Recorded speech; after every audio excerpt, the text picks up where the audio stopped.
Um, Live streaming here just died on us about 4 minutes ago and just reconnected. It came up with an error message that I didn't have. So Oh, real really? quickly, let's just catch up the people on YouTube and on Facebook Live.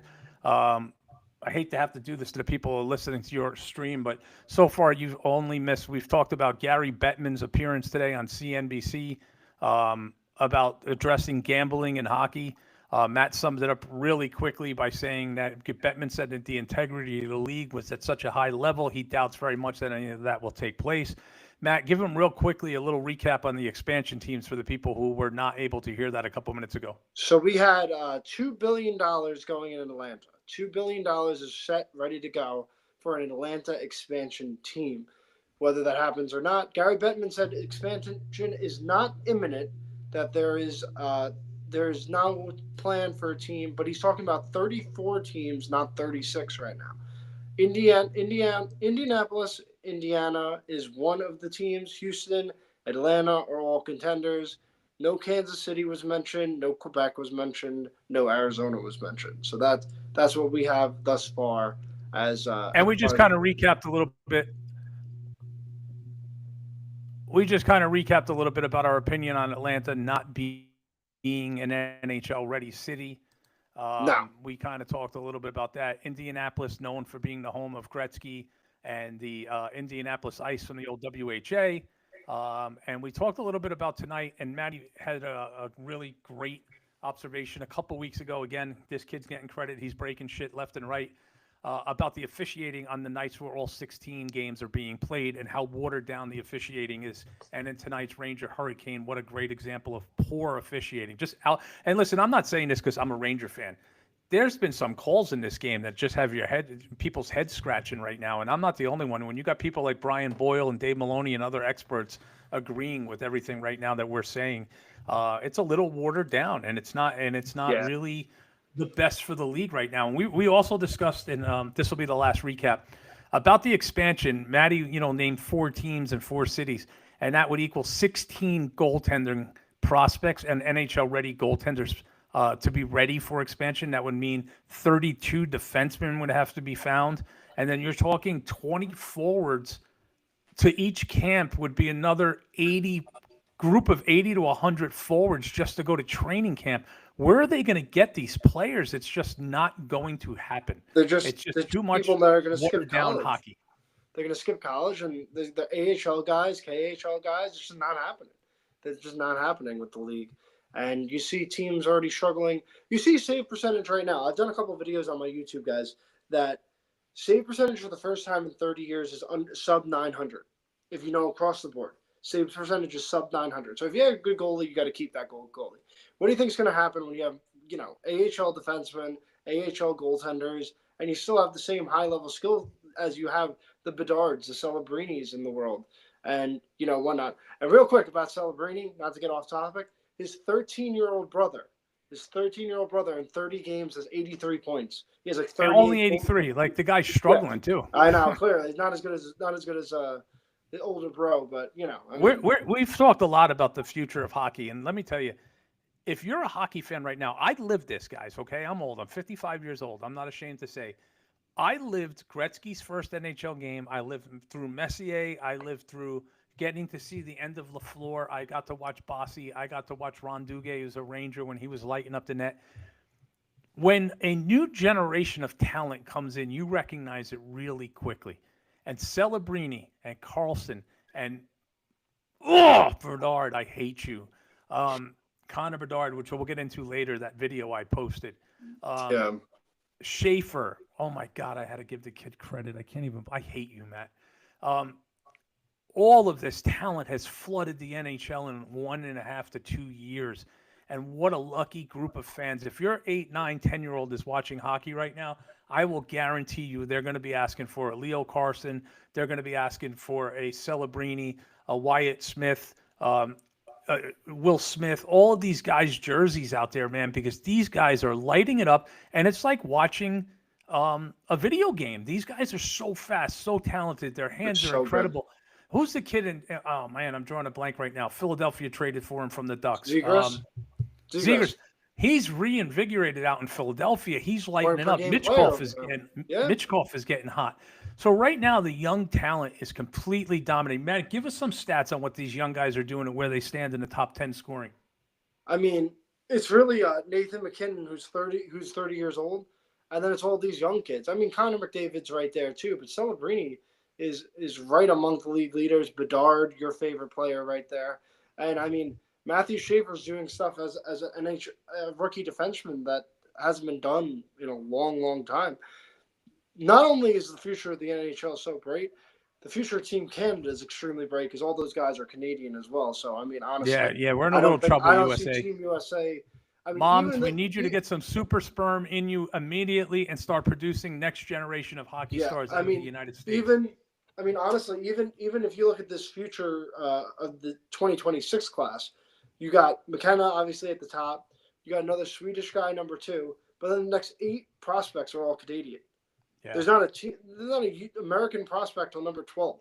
Now, how the draft goes, that's, you don't know how the draft's actually going to go, whose stock rises or falls, but it is a loaded Canadian draft, next draft as well, which, they play north-south. It's something I know we're Ranger fans. We discussed this a lot. The game is going back to a north-south game.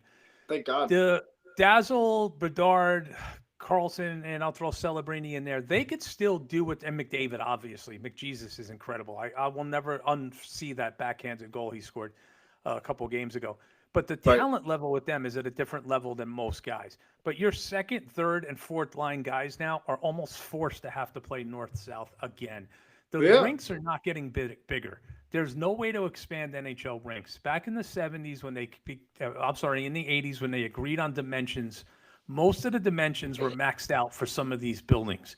And the only way to put a bigger ice surface in would be a renovation or a new building. And that's not happening. So the players have gone from, I think we did this on the Instigator show. The 70s, the average height was 5'9". The 80s, it was 6'1". The 90s, it was 6'2". And now we're looking at 6'3" to 6'5" as a regular hockey player. I mean, look at the Rangers organization right now. You have Rempe, you have Rubrek, you have Edstrom, and you have Chernobyl. And every one of them is 6'5" or 6'6" to 6'9". Tampa Bay's drafting a kid down there at 6'9".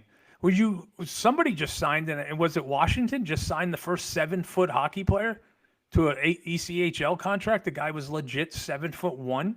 I mean, the size of these guys is ridiculous.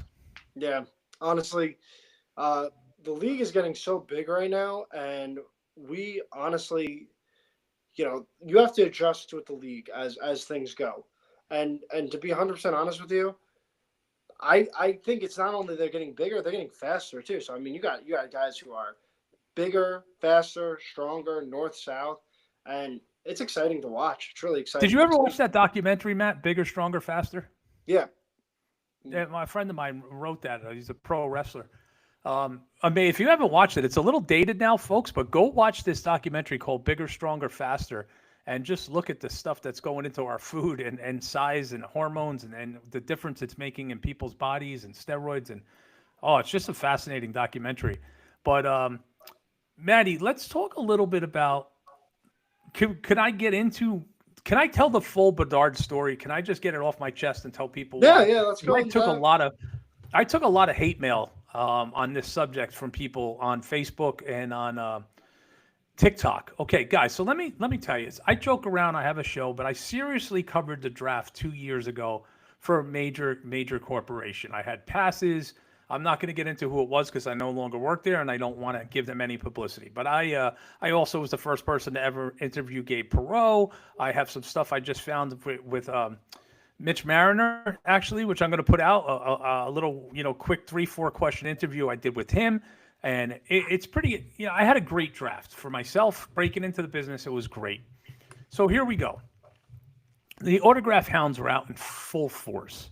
When I mean they were stalking Bedard's hotel with, and I'm not exaggerating, UPS size trucks full of pre-made Blackhawk jerseys, numbers, junior jerseys. One guy I saw running around the street with like 24 sticks in his hand, just running, trying to get Bedard to sign as many as he could. And I understand the kid was overwhelmed. And by far, no one should have to go through that. But here's what got me angry.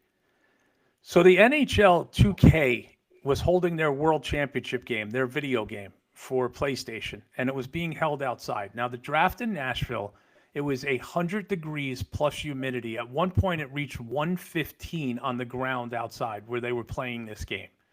So nobody stayed outside to watch the game. And it was between Bedard and a fan who won the chance to play Bedard in the game. And then Bedard ended up playing against Maddie, help me out here. The kid from Columbus. What's his name? Not Trinikov. Out of Michigan.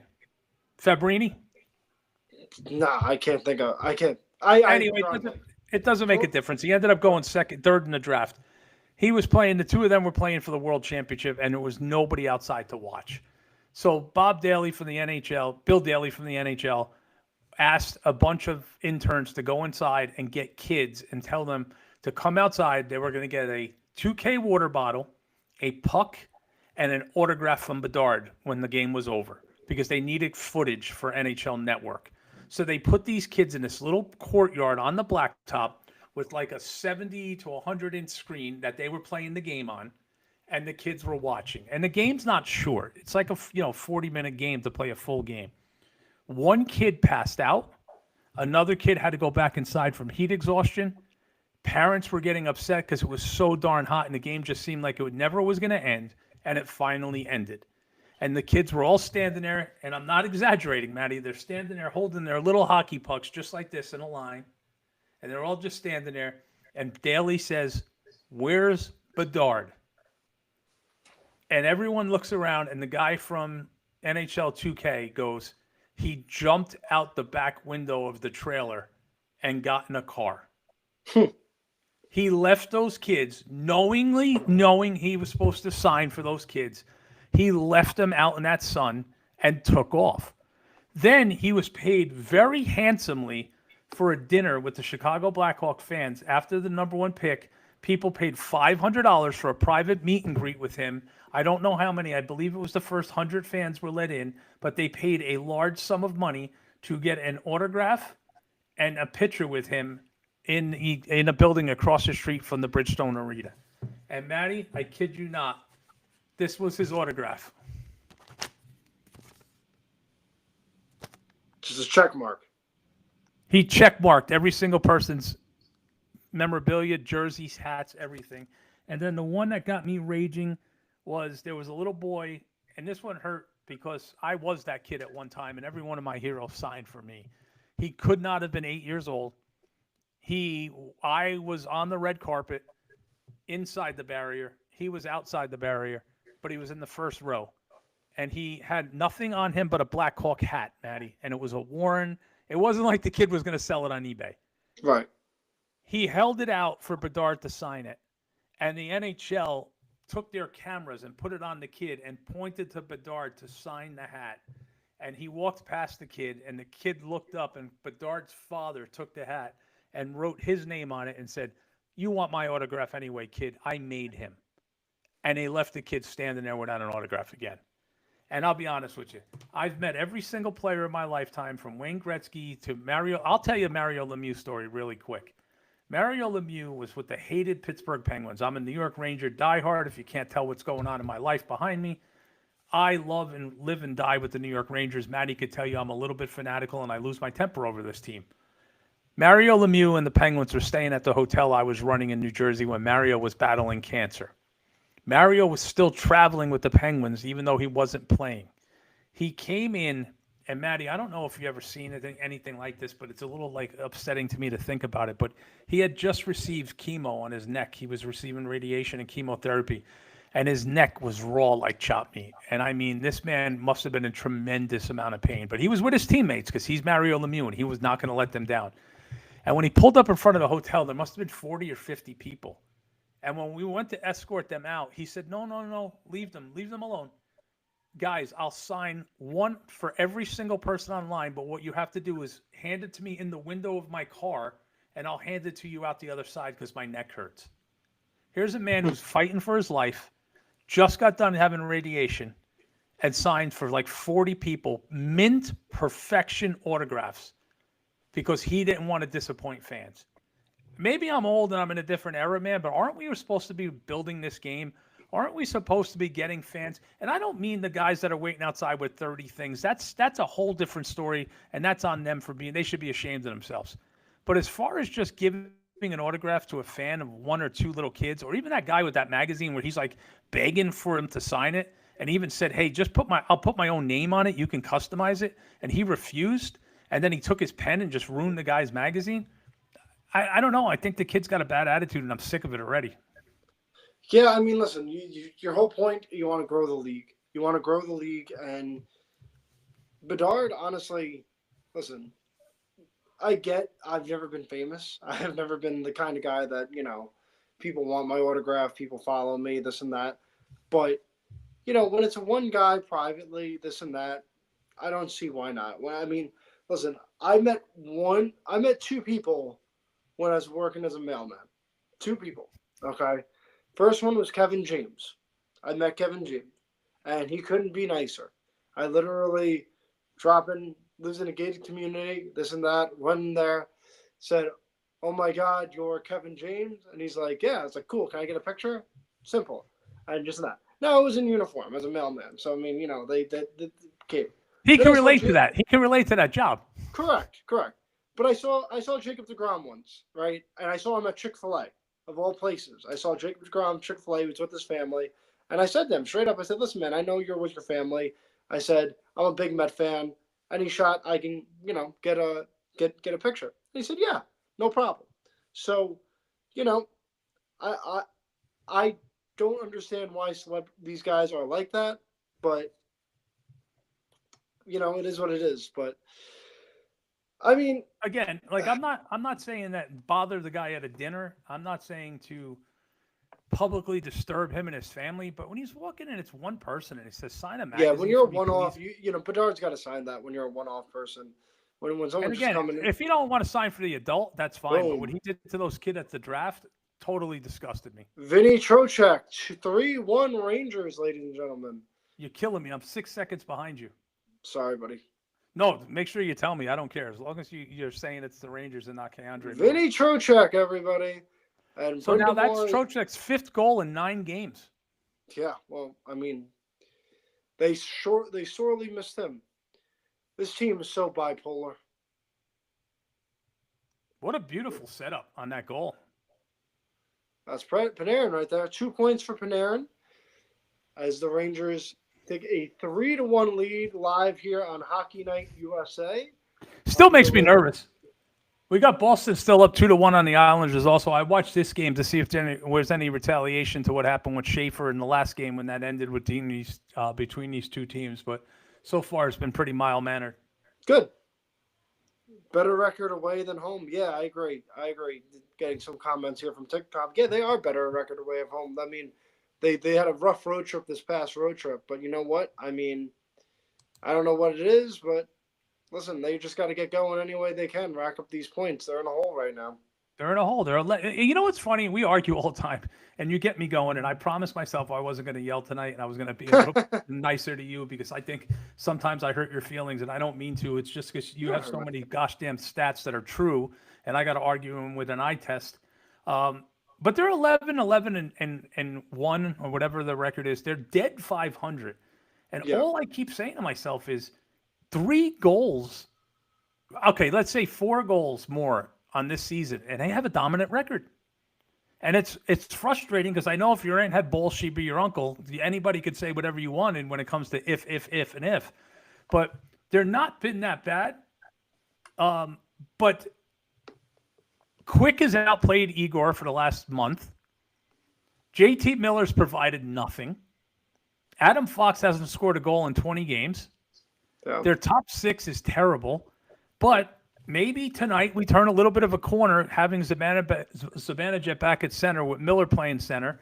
We have Laba playing on a really productive line this evening. Let's see if they get any ice time in the third period. And you got a guy like who I think should be in the lineup no matter what, and who's healthy in Matthew Robinson. Robinson's just a big body, as Kotze likes to say, a big-ass defenseman, and he can match up with a lot of these big forwards. He's not shy about hitting, but I mentioned this before. He throws the puck at the net every chance he gets. That's what you need. Never a bad play to throw it on the net. And you didn't mention Brent Berard. Brent Berard's got to play every night. I'm sorry.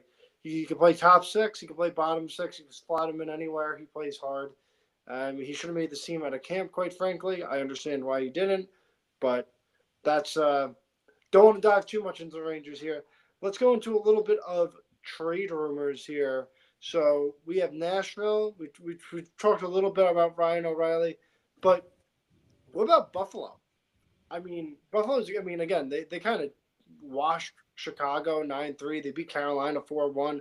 They always have that random streak of like 3 weeks where Buffalo looks really, really good. What do you think? What do you think Buffalo would do? You think that Alex Tuch is traded? Do you think Alex Tuch, stays in Buffalo? Well, here's what I think about Alex Tuch, right? And this is a tough situation for Buffalo. And Buffalo is a pretty hockey city. When Buffalo was good back in the day, Buffalo was really good. Their fan base is great, as you see with the Bills. They're it's sad that they're not better than what they are. But if I personally feel their GM's in a really tough spot because it'll take a year or 2 or 3 with the assets they'll get back from Tuch to possibly rebuild the team. Because you're getting 2 number ones plus a player for him. We've seen that. We've said that for 20 years with Buffalo. But I was just going to say, if you trade him, you have nothing left, star power wise. Absolutely nothing left. What are you going to go with? Jason Zucker as your star attraction? Tage Thompson.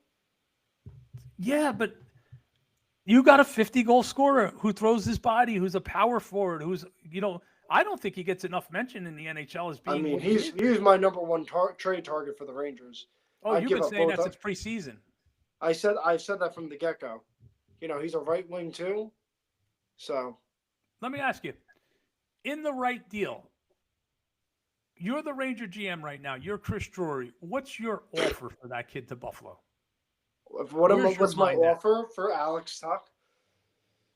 Are we assuming we re-sign him? We're assuming we can. Well, I would say contingent. The trade's only on contingency if he signs. So he signs. He's 8 years, $12 million. Go ahead. I am offering Gabe Perreault right away. I mean, because they're going to want something really good. I'm offering probably somebody like EJ Emery because they need a right shot defenseman, and I don't think too highly of him. And I'll probably offer what you got from the K'Andre Miller trade, a first and a second, the better of the first, and a second round pick. I don't think we're different on one thing here. We're different on one thing because you effing nailed my defenseman I wanted to give up on this franchise. Excellent call on Emery. Not a fan whatsoever. No, I mean my substitution in there was Will Cooley, not Perreault, and I'll tell you why. Buffalo's going to want a hulking forward back. Cooley right now. Buffalo's going to want a hulking forward back, and I think the Ranger organization will blink at trading Perreault this early on with what he's did in his collegiate career. But then I don't think you give up. I think then you don't give up that second round pick. Maybe you only give up a first. But I mean, honestly, I don't want. What about two first Emery and another player that's already NHL capable? Like who? Berard. I don't know. I mean, I'd personally between Othman, Perreault, and Berard, I'm in the minority. I think Berard is actually the best out of all three. I think Berard's better than Othman, but I don't think anybody wants Othman. He would have been traded. No, he's gone. He's gone. There's no value of him. If anything, I'm kind of hopeful. If Drury has any common sense, Vancouver wants to get rid of Lucas Reichel.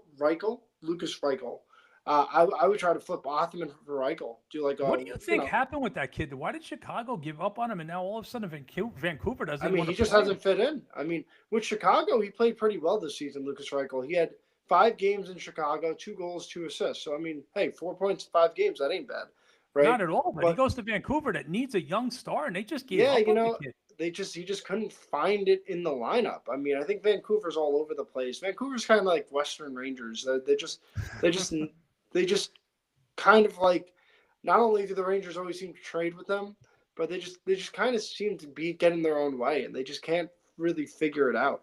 I kind of think too that Vancouver's never really had an over-dominant physical team forever. Like, I don't No. even know the last time was probably when Darryl Stanley and Craig Cox dressed for that team, and you weren't They even got alive. Sherwood right now. Sherwood, who hits like a monster, and he's been scoring goals too. Barrage Okay, had a great chance right there. Another great let's chance. get him. What do you have to give up to get a guy like that? Sherwood Yeah, for, I mean, who's he going to? I mean, I don't think the Rangers necessarily need someone, but who's he going to? I mean, for him, who's a UFA, and you're not guaranteed to sign him, I would probably say a first and a B-level prospect. I'm going to tell you where he's going to go. Tampa? He's going to go to the Philadelphia Flyers. That'd be interesting. He's You going to think go to Philly? the Flyers. Are going to pick. The Flyers have the most intel on that organization because you got to remember their head coach and their assistant coach came from that organization. Right. Tocchet knows hockey. I don't like Rick Tocchet as a player because he was never a Ranger, but he's a damn pretty good coach, and he plays a certain style, and that style wins hockey games. He's not afraid of a north-south hockey team. And if you look at what he's done to players like Michkov down there, he's got even Mitchie playing north-south hockey. That dangling and all of that crap is 50% of that's gone already on that kid's game. But if anyone's going to get a guy like Sherwood who has the intel and would know what it would take, it would be Rick Tocchet and the Flyers. And I'm going to say this. The Flyers are one or two good players away from being very serious in that division. I mean, Flyers on the way up. They got the coaching. That Zegras trade really helped them turn around. They figure out the goaltending, they'd be good. You know? Yeah, Flyers haven't had a real goaltender since Hextall. It's a shame. Yeah. How long does that go? How long are we going back there? You know, it's just certain organizations are blessed. Like, we don't really appreciate what we've had when it goes from Eddie Jocham and Gilles Villemure to John Davison to John Van Beesbrook, Mike Richter, Henrik Lundqvist, and Igor Shesterkin. I mean, every one of those guys is Hall of Fame quality. Every single one of them. Even Gilles Villemure won at Vezina. Calm down with Igor being Hall of Fame quality. He's nowhere close to that right now. Maybe he'll get there, but he's not. I don't think he's Hall of Fame quality. Listen, the guy's had a brilliant career. He had an off season. He's had a good career. A good career. Brilliant is a little bit of a stretch. I think he's won a Vezina already. He won one Vezina and he hasn't been a finalist since. I mean, yeah, but Matty, the team's been terrible in front of him too. I mean, we're not going to get into this debate because I know you're pro Lundqvist and you think I'm not. I just mentioned Lundqvist as being a Hall of Fame, a great goaltender. I'm just saying the lineage of Ranger goaltending is second to none. But some teams don't get that. Correct. Now, the Rangers, I'm sure, would have traded. Benoit Allaire has been the best goaltending coach in the league, and it's not really even close. And unfortunately, retired. But I mean, still, that legacy kind of lives on with the Rangers and the goaltending and whatnot like that. Would you trade right now? Would you say if the Rangers? Man, this is a hypothetical, but this is a question I got to formulate right. If the Rangers were able to get Levi and Tuck, and Buffalo came to you today and said, we'll give you Levi and we'll give you Tuck, you have to give us Igor Shesterkin. Do you make that trade? Absolutely. I would. Straight up, buy. Free up cap space, whatnot like that, I would. Now, what's his no trade? Is it a full kick in after this season? I believe so. I think it's full kicker from the get-go. Full no move. Not even no trade, no move. I don't think he'd ever waive it. But I don't think he'll waive it either. I don't think he'll ever leave New York. Yeah, unfortunately. I mean, that's kind of my dilemma with Drury that like frustrates me because you trade Trouba a couple hours later, you signed Igor right away. Igor, who was having a rough season last year, he said no to 8 for 88 at 11 mil, and he wasn't having as good of a season. And then you caved into him and gave him more money. And I just, I'm just now you look at this team. Matty, we get on him for the Igor contract, right? But look at what happened this week with Parsonen. Why was he forced to give this kid an extension? Why did he give Brogan such a big extension? Why every single Ben Harper? Listen, Ben Harper, who I thought played fantastic on the side of Schneider in the playoffs, knocked Corey Perry on his ass. He gave him an extension. Like the minute anybody comes to this team, he just hands out contracts like if they're Easter eggs. But it's not even that. You want to know what's the funniest thing is the second after Sullivan got hired, guess what we did? What did we do right after Sullivan got hired? We signed Parson. That's the first thing we did. The first thing that we did after Sullivan I got think the hired kid got day short-ended of. today. I'll be honest with you because I think he's outplayed Connor Sheary so far this year, and I'm not a big Parsons fan. Don't get me wrong. I'm not saying the kid is the second coming of anything, but he played physical. He has 2 goals in the limited number of games he's played. He's got 4 points. He's got 1 point less than Connor Sheary and 200% more goals. Yeah. Enough said.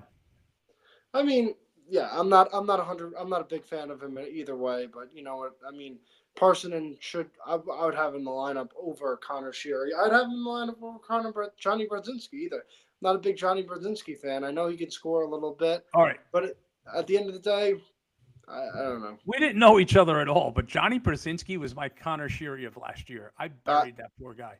But you know I what? crushed him every chance I got, and I ate my words a lot of nights because I will say this: he is not a superstar, but that guy does put in effort every single night. Correct.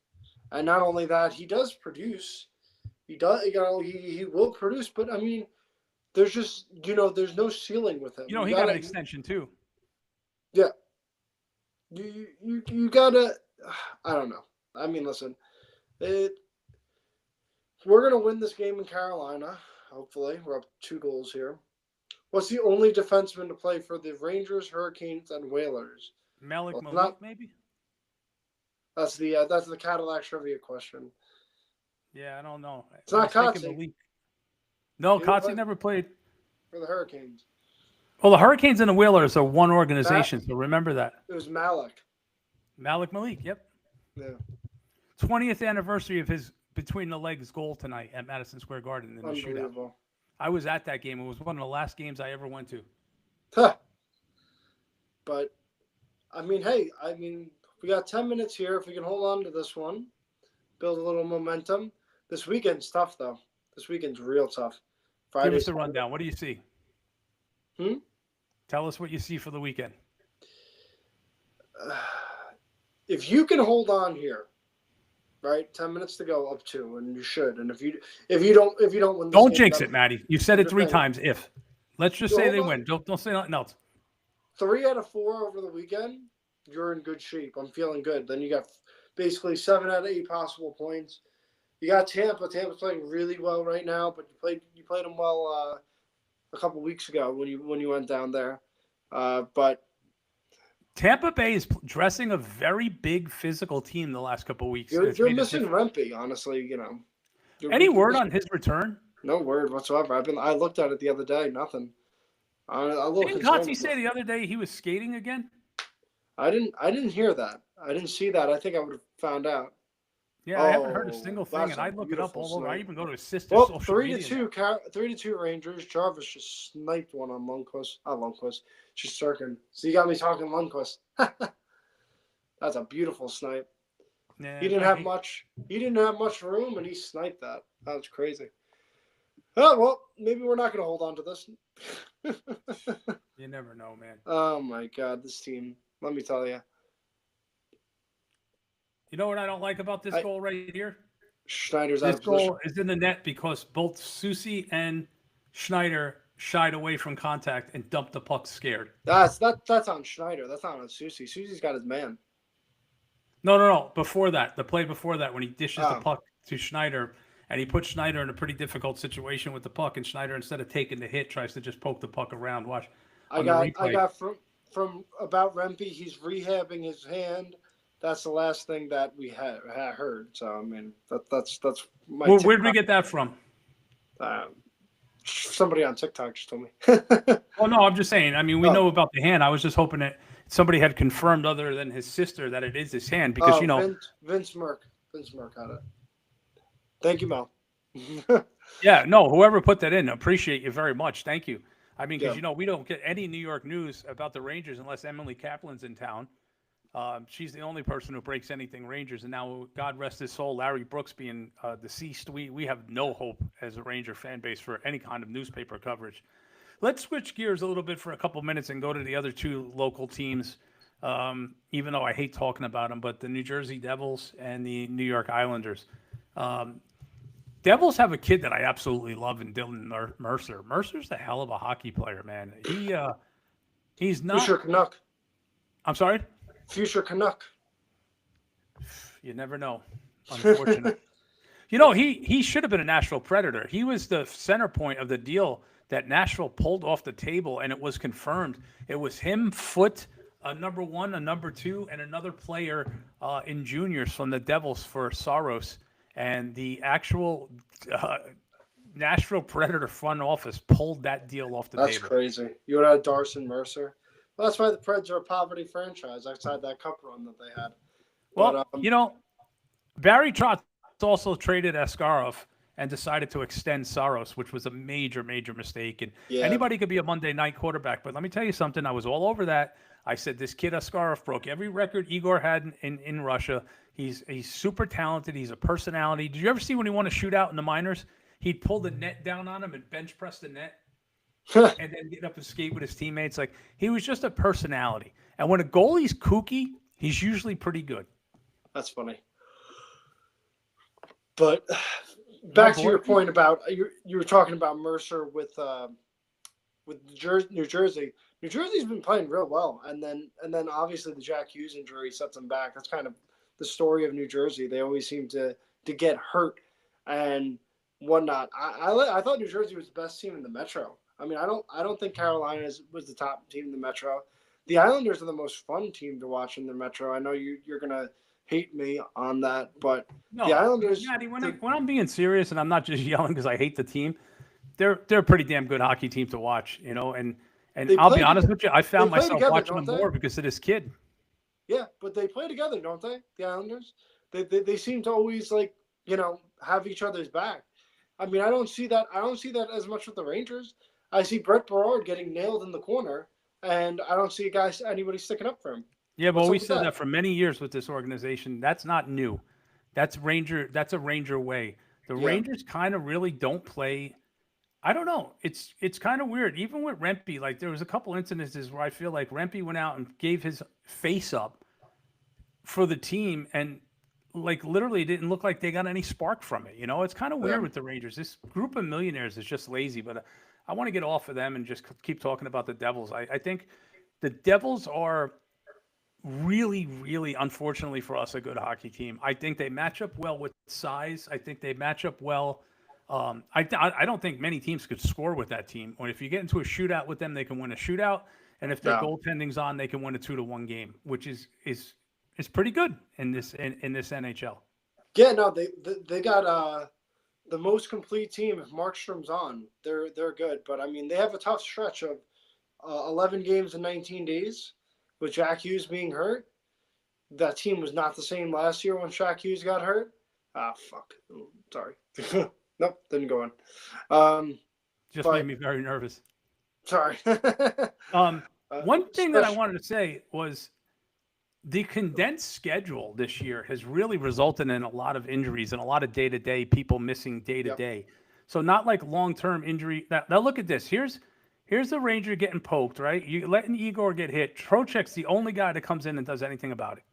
You know, we got our $50 million defenseman standing there, and nobody does a thing about it. And Trocheck has got to come in and pull the guy away from the net. And two $50 million defensemen in there. And Fox and Gavrikov right there. I don't get it. But where's the slash on that play? Because that's a hell of a lot more than what Laba did in the first period. Laba and Berard playing real good tonight. Yeah, Nick, I agree. I mean, listen, finally Berard's getting some time in this lineup. I've been banging on the drum with this. Ricky over here at Hockey World Order, he's a great follow if you haven't. Berard should have made this team out of camp. I get why they didn't, because you wanted to keep the extra body in Susie and Brodzinski, but Berard's been real nice tonight. I mean, he's got about 3 or 4 scoring opportunities right here. He's always making moves. You know, I agree. But I would keep an eye on Hartford. Now, I'm such a fanatic. I've gotten out and I've purchased the AHL package now. So I'm watching Hartford Wolfpack games on a regular basis too. Okay. I'd like to see Rubrick get a couple games in this season. I'm not saying as a regular call-up, but I'd like to see kind of like when they did with Chernobyl, where they brought him up for 2 games just to see what the kid had. Another big kid, 6'5", that kid. I love him. I mean, I love him. You know, he went down there and he got jumped by one of the Gallant brothers in Laval game. And he turned that around, too. He's a pretty tough European kid, man. For a kid who's not a North American player, he's pretty tough. But I'd like to see Rubrick get a game in the NHL, say a especially rivalry while game. Rempe's out. Wait, what was that? I said especially while Rumpy's out. Oh, I'd like to see him with Rempe and Edstrom as a fourth line and move Carrick up to play a game on the wing with Laba. I'd like to see Carrick and Laba play together. I mean, I think Edstrom's more of a third line player. You can play on third line. I don't get what the beef is with Edstrom. I don't. I mean, I don't get. You said he's a season or two away from being a 20-goal scorer. He just doesn't get the opportunity. I just don't understand it. I don't understand why. He was in front of the net on Laba's goal. Berard had changed, and Edstrom had gone to the front of the net. If you notice, since that benching, he's never more than 5 feet outside the crease when they have the puck in the offensive zone. He got the hint, and that's where that big ass needs to be. Absolutely, yeah. I'm happy to see Panarin scoring again. He has a goal. He's a goal and assist in this one, so that is good. I mean, he's had a bad season by his standards, especially after turning down a team-friendly deal. I mean, I think he might be regretting that, but we'll see how the season plays out. I still think Panarin ends up not being a Ranger. I don't even think if they are in the playoff hunt that he stays with this team, because I don't think Drury could afford to let him go for nothing. He can't lose him. You know what? But honestly, here's what I'm going to say, and I said this in my live the other night. The East is so wide open. Like, if you figure out what you're going, you figure out your team, and you figure out your lines, and you kind of get going, you get a hot streak, you figure it out, you start going. The Rangers could win the East if they figure it out. And I know that's kind of cliche and whatnot. You're telling me? I have fights with you about this every Tuesday night at 7:30. I'm not impressed with anybody in the East. I mean, right now, who would you pick in the East? I feel good about my preseason pick in Tampa right now. I don't think that's I think they're more the plurality than the favorite, but I think Florida's played too much hockey. I think those injuries have caught up with them, and they've played too much hockey. They're too banged up. If Barkov comes back, I'd pick Florida over Tampa. But I just think Florida, it's not their season. I think their luck is run out. I think the New Jersey Devils are. There's no luck when it comes to you know what I'm saying. They've won 2 cups. You got to be lucky to win 2 cups at some point. I'm not saying they're not great. They're a great hockey team. Don't misunderstand what I'm saying. But I also think the Devils are one sniper away on that second line of making them a very serious Stanley Cup contender. Yeah, I agree, and I think the Devils need a little more toughness. Yeah. I think Sherwood would be really good if they got that. Scares the hell out of me, Matt, because they also have a very deep farm system. I think Carolina needs a second center. That's what they need. You've been saying that since the day I met you. They need a second center. They do. You know what they need? They need Vinny Trocheck back. Yeah, could you imagine if he was on that team? Yeah, right. Big save by Shesterkin here. He'd fit in nicely. I wonder what they would give up to get him back. Well, because Carolina's also been linked to Panarin. They're in a great cap situation. Oh, this is a good one for you. Forsberg to the Devils would be good. I mean, now Ricky follows Nashville over here. Okay, let me tell you a little bit about that. That's a great observation, and we spoke about this last week. Barry Trotz on his local radio show on 102.5 The Game in Nashville spoke last week and very candidly called out his core players and actually dropped an F-bomb on the air. He said, I need more out of these fucking guys. They sit back and they complain about coaching. They complain about this. They complain about that, but they have to look themselves in the mirror. And then a couple quotes came out, and one of them was he's already spoken to Stamkos, and they've agreed that if it doesn't straighten out, they will give him an opportunity to go play elsewhere. They've also had that conversation with O'Reilly, and a very, very, very subtle we need to have that conversation with Forsberg and Saros was leaked, which means I think he would honor them saying, I don't want to go anywhere. But I also think they're open to, hey, man, you're never going to win a cup here. Do you want to go try to get one? And that guy, Forsberg, if you don't watch him every night, you're missing out because he doesn't miss a shift. He's not the most physical guy in the world, but he's a big body. He's not afraid to get dirty. But he is a pain in the ass to play against, and he would be an amazing addition to that team, and that's dangerous. You're scaring me with that one. But I also think Carolina and Maddie's idea of Ryan O'Reilly going to Carolina would be freaking dangerous. So I got a good comment here. Some people have the audacity to say Nico Hischier is more physical than JT Miller. Nico Hischier, more physical than JT Miller. Thoughts? Well, I haven't heard that one at all myself, to be honest with you. But I'll be honest with you, I don't see JT Miller doing crap this year as far as physicality. Yeah, I think he's hurt. We both think he's hurt, honestly. JT No, Miller. I mean, we've been saying that for weeks now because he's not the JT Miller that played the end of the year last year. I mean, JT Miller's playing like Capo Caco right now. He's an outside perimeter guy this year. I mean, he's not getting dirty. Yeah, I agree. Is Caco back yet? Yes, he's get back. I don't think he's doing much right now, but that's just how he was with the Rangers. By the way, guys, I am here for my TikTok people. This is Hockey World Order. Give him a follow on TikTok if you have not. Post great context. He's single-handedly is the reason that Connor Sheary is not playing today after his latest rant on that. So that'll be. I'm the new consigliere to James Dolan, man. When I almost said Herb Brooks. When Larry Brooks passed away, it came out that he was meeting with James Dolan and having meetings and talking about what the team would need. So I've secretly filled that role right now. And I've been yelling at James Dolan. I don't know if he's listening to me because he can't hear me over his guitar, but I'm definitely screaming in his ear. I got Edstrom back in the lineup. I got us a couple goals. I got Sherry benched. And Maddie's idea is going to be my next one I rant about tomorrow. So look forward to me tomorrow on TikTok ranting about Alexei Lafreniere playing on the wrong side of the damn ice. Correct. I'm going to save that rant for tomorrow. Maddie, tell them where you can find us. Let's wrap this up tonight. We did a good solid hour. And let's get our asses back in here on either Saturday or Sunday and do a weekend recap after the 16 games on Friday night. I am at Lips94 on TikTok, Facebook, Instagram, and YouTube. My TikTok people, thank you very much. He's Hockey World Order. Give him a follow. TikTok, YouTube, Twitter, Facebook as well, right? I think so. I think I got everything right. My ex is Ricky Otazu 16. My name's on the bottom. It's a little difficult to spell. Otazu. I am at the Hockey World Order on TikTok, and my Facebook is obviously my name. I accept all fan requests and follows. Islanders just dropped a 3-1 loss to the Boston Bruins, so Boston is now 8-4 in their last 12. The Islanders are 8-5 in their last 13. But we're going to wrap it up and talk on Saturday or Sunday. I'm going to leave that up to Maddie. He has a family and some little children, so we're going to not, inconvenience him on a holiday weekend. But you will see us again. All righty, guys.